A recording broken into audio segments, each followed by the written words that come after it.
성부와 성자와 성령의 이름으로 말씀드립니다. 네.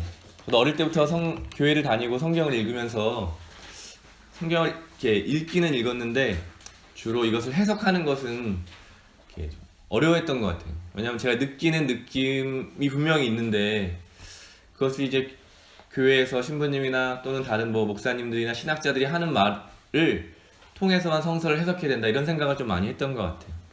그래서 제가 어떤 걸 느끼고 어떤 마음이 들거나 어떤 것을 해석하는 것이 중요한데 그것을 다른 사람에게 많이 위임했던 것 같습니다. 올해가 종교개혁 500주년인데 종교개혁이라는 것도 그런 의미인 것이죠. 성서의 해석을 특정한 사람, 특정한 지위에 있는 사람에게 맡길 것이 아니라 모든 사람이 자기의 눈으로 직접 성경을 읽고 성경에 드러난 하나님의 뜻을 자기 삶에 실천하자, 이런 운동이 아마 그 기본에 깔려 있는 것이 아닐까 생각이 듭니다.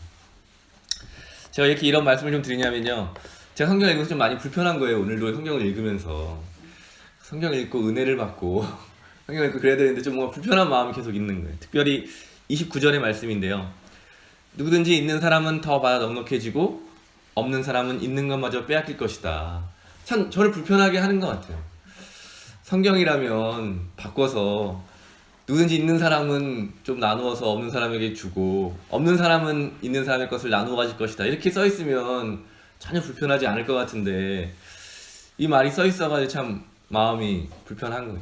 그래서 찾아보니까 주석에 다 설명이 다르지만 어떤 주석에는 이렇게 되어 있더라고요. 이게 원래는 그런 시대, 이게 지금도 그렇지만 이전에도 계속 그래왔잖아요. 누구든지 있는 사람은 넉넉하게 받고 없는 사람은 있는 거 먼저 빼앗기는 이 현실이 유사히로 계속 지속되어 왔는데 이걸 이렇게 약간 비꼬는 듯한 말투의 말이었는데 이것이 성서에서 인용되기로는 영적인 상태를 이제 해석하는 그런 원리로 적용이 됐다 이제 이렇게 설명하기도 하는데요.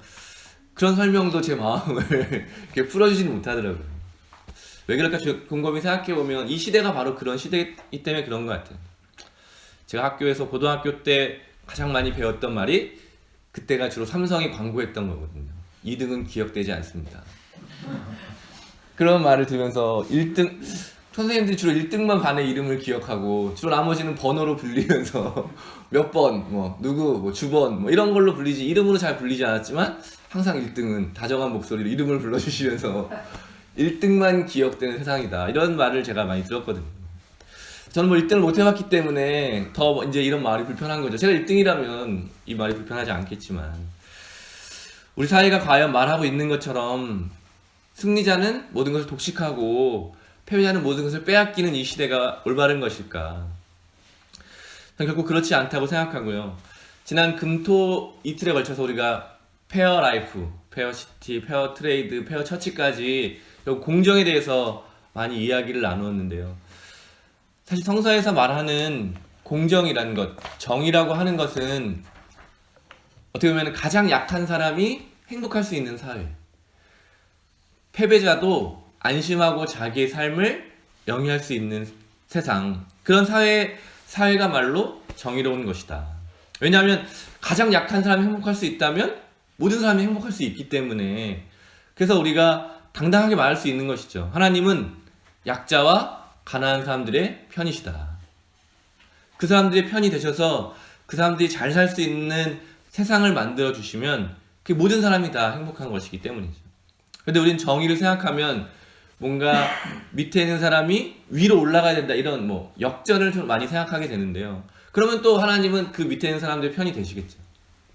그러니까 결국 하나님이 원하시는 것은 올바른 제도를 통해서 누구가 누구를 다스리는 그런 세상이 아니라 누군가 좀 더 특권을 가지고 그 특권을 누리는 세상이 아니라 모두가 다 자기의 삶을 누릴 수 있는 그런 사회, 그런 비전들이 구약과 신약에 계속 나오고 있는 것이죠. 그래서 그렇다면 오늘의 이야기를 어떻게 좀 이해할 수 있을까라고 생각이 됐는데요. 제 마음이 불편한 것 중에 하나는 이 한 달란트 받은 사람의 모습이 저의 모습이거든요. 좀 소심하고 뭔가 이렇게 일을 앞두고는 결정하지 못하고 이렇게 잘 드러나지 못하고 항상 이렇게 잘 알려져 있지 않고 너도 같은 반이었나? 너도 같이 했었나? 이런 모습이 저의 모습이었거든요. 그래서 좀 더 마음이 왜 그런 소심하고 능력 없고 그런 사람들이 어떻게 살라는 것일까? 이 사람이 왜 실패했을까? 이런 게 제 마음에 많이 와 닿았습니다. 그래서 좀 묵상하면서 깨달은 것은 이 사람의 실패한 이유가 두 가지가 있었다는 것입니다. 첫 번째는 하나님에 대한 오해죠. 그 사람은 하나님을 엄청 무서운 분으로, 심판하시는 분으로, 정말 심지도 않은 것을 거두시고 이런 아주 무자비한 분으로 생각했다는 것입니다. 그러나 그것이 잘못된 것이죠. 예수님이 하나님을 부르실 때 아빠라고 부르신 그 호칭 안에 담겨있는 그 친밀한 관계, 예수님 당시 모든 사람들도 하나님을 두려운 존재로만 알고 있었고 감히 그분의 이름을 부르지도 못하고 이름에 들어간 글자를 다 지워버리고 그분을 그냥 간접적으로만 부를 수밖에 없는 그런 두려운 분으로 이해하고 있을 때 예수님은 그렇지 않다. 그분은 내 아버지다. 아버지란 말보다 더 가까운 말, 아빠다 라고 말한 거죠.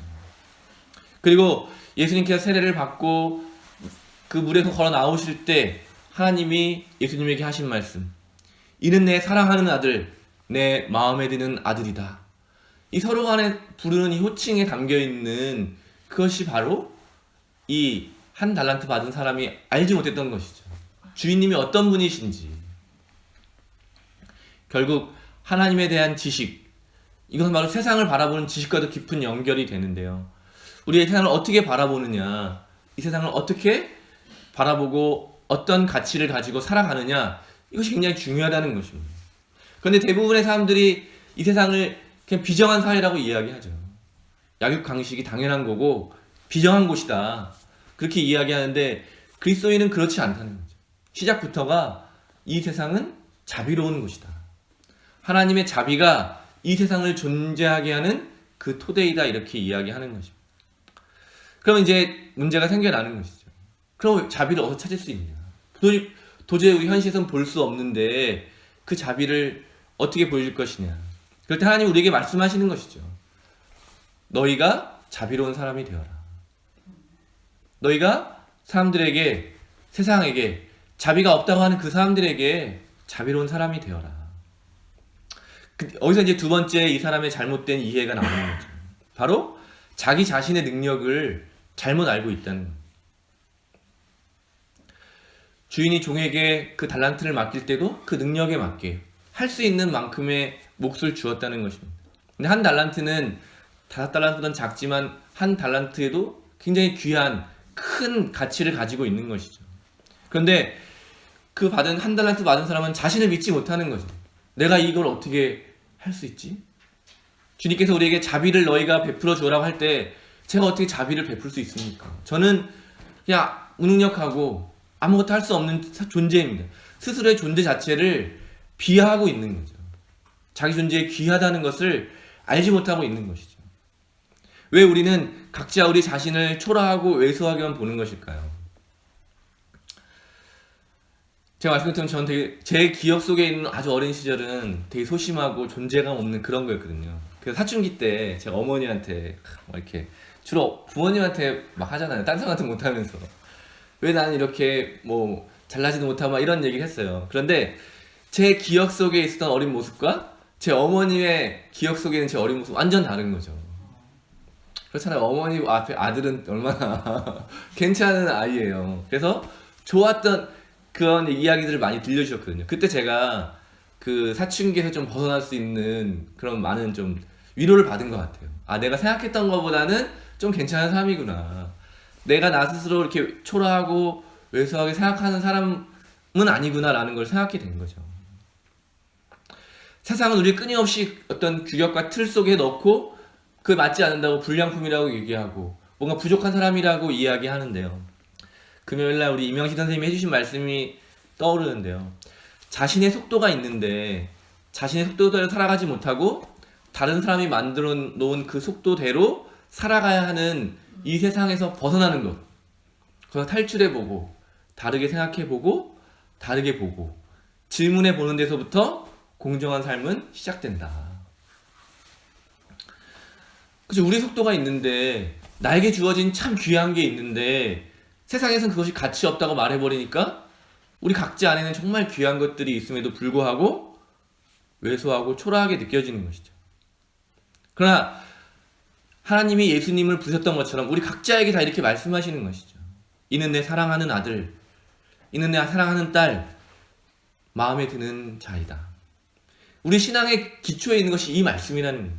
우리가 보잘것없는 그런 존재가 아니라 세상이 볼 때 그냥 기억되지 않는 2등, 3등, 50등, 60등 이런 존재가 아니라 세상의 그 무엇과도 바꿀 수 없는 귀한 존재라고 하는 사실이 이 우리의 신앙에 깔려 있는 것입니다.